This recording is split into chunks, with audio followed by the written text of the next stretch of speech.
I want to encourage you as it relates to obedience. Just honor the Lord in your giving at all times. Okay? We don't pump you. We don't prime you. We don't beg you because God's going to fund his work. Again, the key is not that God needs your money. Don't ever be deceived and think God needs us, or he needs me, or he needs my money, or if I don't go to the mission field, then no one will ever hear. Okay? The reality is God will raise up in our place somebody who's obedient. Okay? The key is for us to come into fellowship and covenant and blessing with our Father. And remember, when we give cheerfully. We don't give because we're coaxed. We don't give because we put a bunch of orphans on the screen up here. That we have an orphanage in the Philippines we support. That's not why you give. Meaning, we don't put them up there to draw your emotion. The key is that you honor God and you honor his word.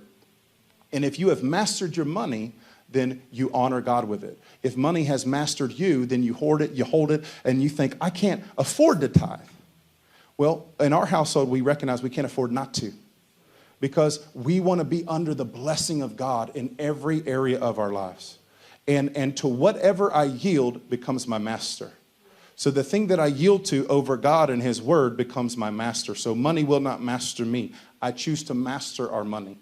And because of it, I believe that I'm a magnet for the favor of God, the wealth of God, the blessing of God, and that God will fund everything that concerns me because I'm obeying him and on his trajectory for my life. Does that make sense?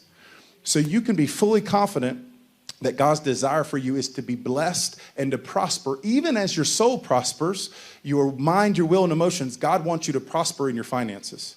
And there's a lot of, arguments on both sides of the coin. People who have gotten hyper prosperity gospel over here and people who think you should be poor and broke and that's the only way you can be holy. And both are a lie. Right? The scriptural example is God wants you to be prosperous and he wants to bless you. Find an example of a man of God in the Bible or a woman of God who served God that God did not increase and God did not bless. I challenge you to do that.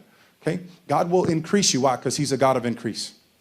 He also might lead you into the middle of a place where they want to cut your head off like Paul or crucify you upside down. And that's where the prosperity gospel got wrong is bless, bless, bless, bless, bless, no danger. Bless, bless, bless, bless, bless. You see what I'm saying? Your best car, your best house, your best life, no danger, comfort. That's not the gospel. The gospel is God will increase you so you can be a blessing and he will take you right smack dab into the danger zones in your life because he is Yahweh God. And as long as he says so, not a devil, not a demon, not an authority, not a principality, not a power, not a president can do anything to you. Because of who he is.